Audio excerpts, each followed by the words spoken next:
اللہ الرحمن الرحیم۔ یہ جو محترمہ ہے اصل وحید الدین خان صاحب کی بیٹی ہیں۔ وحید الدین خان صاحب کے خصوصی تعلقات تھے RSS سے، بی جے پی سے خصوصی یارانہ تھا ان کا، اور بی جے پی نے ان کو بہت سے ایوارڈ سے بھی نوازا۔ ان کے نظریات خان صاحب کے اس طرح کے تھے کہ جو بابری مسجد ہے وہ ہمیں ہندوؤں کو دے دینی چاہیے، اس لیے کہ انہیں کا حق ہے اس کے اوپر، یا جیسے مسجد اقصیٰ ہے اس کے بارے میں ان کا نظریہ یہ تھا کہ مسلمانوں کو اس کے اوپر جھگڑنا نہیں چاہیے، یہودیوں کو اس کو دے دینا چاہیے، اس لیے کہ یہودیوں کا حق جو ہے مسجد اقصیٰ کے اوپر بنتا ہے۔ تو اس طرح کے وہ نظریات رکھتے تھے۔ اسی طرح کا یہ جو شتم رسول کا مسئلہ ہے کہ اگر نبی اکرم صلی اللہ علیہ وسلم کی شان میں کوئی گستاخی کرتا ہے تو اس کو کیا سزا ہونی چاہیے نہیں ہونی چاہیے، تو اس پہ انہوں نے کتاب بھی لکھی تھی، اس میں کہا کہ نہیں، کوئی سزا نہیں ہونی چاہیے۔ نبی اکرم صلی اللہ علیہ وسلم کی شان میں کوئی گستاخی کرتا ہے تو اس کو کیوں سزائے موت دیں گے، آپ کچھ نہیں کیا جانا چاہیے، بس پیار و محبت سے آپ لوگوں کو سمجھاتے رہیں۔ تو اس طرح کے ان کے نظریات تھے۔ تو یہ محترمہ چونکہ انہی کی بیٹی ہیں اس لیے وہ یہی باتیں کر رہی ہیں، اور یہ جو اس طرح کے لوگ ہیں وہ اس طرح کے واقعات سناتے ہیں جن میں معافی کا اعلان کیا گیا ہے۔ اس میں کوئی شک نہیں ہے کہ نبی اکرم صلی اللہ علیہ وسلم نے کبھی اپنے ذات کے حوالے سے کبھی کوئی بدلہ نہیں لیا، اور نبی اکرم صلی اللہ علیہ وسلم کی عادت مبارکہ معاف کر دینے کی تھی۔ آپ صلی اللہ علیہ وسلم معاف کرنے ہی کی ترغیب دیا کرتے تھے، اس میں کوئی شک نہیں ہے۔ لیکن جب نبی اکرم صلی اللہ علیہ وسلم کی شان میں گستاخی کی بات آئی ہے، ایسے لوگ جو نبی اکرم صلی اللہ علیہ وسلم کی توہین کیا کرتے تھے، تذلیل کیا کرتے تھے، آپ کی شان میں برے اور گندے اشعار کہا کرتے تھے، تو ایسے لوگوں کو باقاعدہ سزا دی گئی ہے۔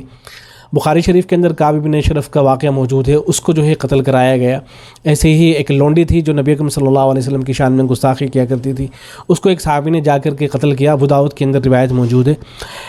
ایسے ہی جب مکۃ المکرمہ فتح ہوا ہے تو عام معافی کا اعلان کر دیا گیا تھا، لیکن کچھ لوگ وہ تھے جو نبی اکرم صلی اللہ علیہ وسلم کی شان میں گستاخی کیا کرتے تھے تو ان کو قتل کرنے کا حکم دیا گیا تھا باقاعدہ۔ تو ان واقعات کو لوگ نظر انداز کر کے وہ واقعات سناتے رہتے ہیں کہ نبی اکرم صلی اللہ علیہ وسلم نے تو فلاں کو معاف کر دیا، فلاں کو معاف کر دیا، لہذا سب کو معاف کر دینا چاہیے۔ تو یہ غلط طریقہ ہے۔ صحیح طریقہ یہ کہ مکمل بات کو جو ہے ذکر کیا جائے، تو مکمل بات یہ ہے جو میں نے ذکر کی ہے۔ اور پھر یہ دیکھیں کہ جب نبی اکرم صلی اللہ علیہ وسلم دنیا سے رخصت ہو گئے ہیں، آپ دنیا سے تشریف لے گئے، تو اب یہ کسی ایک شخص کا معاملہ نہیں رہ گیا ہے کہ کوئی آدمی کھڑا ہو کے کہے کہ ٹھیک ہے میں نے معاف کر دیا ہے، بلکہ پوری امت مسلمہ کا مسئلہ ہے۔ آپ یہ دیکھیں کہ اگر کوئی شخص کسی کے باپ کو گالی دیتا ہے تو وہ کبھی اس چیز کو برداشت نہیں کر سکتا ہے۔ تو پوری امت مسلمہ کے روحانی والد ہیں، روحانی باپ ہیں حضور اقدس صلی اللہ علیہ وسلم، تو اگر نبی اکرم صلی اللہ علیہ وسلم کی شان میں گستاخی ہوتی ہے تو کیسے گستاخی کرنے والے کو جو ہے معاف کیا جا سکتا ہے؟ تو پوری امت مسلمہ کا اس پر اتفاق ہے کہ اگر کوئی نبی اکرم صلی اللہ علیہ وسلم کی شان میں گستاخی کرتا ہے تو اس کو سزا دی جائے گی۔ ہاں البتہ اس میں اتنا ضرور ہے کہ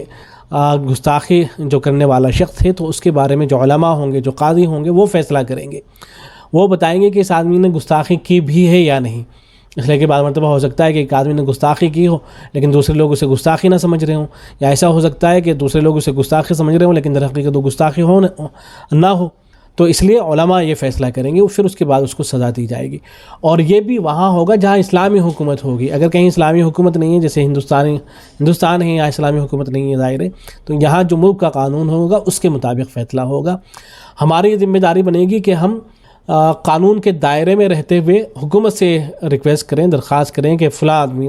اس نے نبی اکرم صلی اللہ علیہ وسلم کی شان میں گستاخی کی ہے، لہذا اس کو سخت سے سخت سزا دی جائے، لہذا جو قانون ہوگا ملک کا اس کے مطابق جو ہے فیصلہ ہوگا۔ تو یہ کہہ دینا کہ بس معاف کر دیا جائے اور کسی طرح کا کوئی قدم نہ اٹھایا جائے، کوئی کچھ بھی کر رہا ہے ہم سب مل کے معاف کر دیں، بھئی ہم سب ہوتے کون ہیں معاف کرنے والے؟ یہ تو پوری امت مسلمہ کا مسئلہ ہے، اس لیے کہ امت مسلمہ کے روحانی والد ہیں نبی اکرم صلی اللہ علیہ وسلم، تو ان کی شان میں اگر گستاخی ہوتی ہے تو کیسے اگر اکا دکا کوئی آدمی کہہ رہا ہے اس کا کوئی اعتبار نہیں ہوگا۔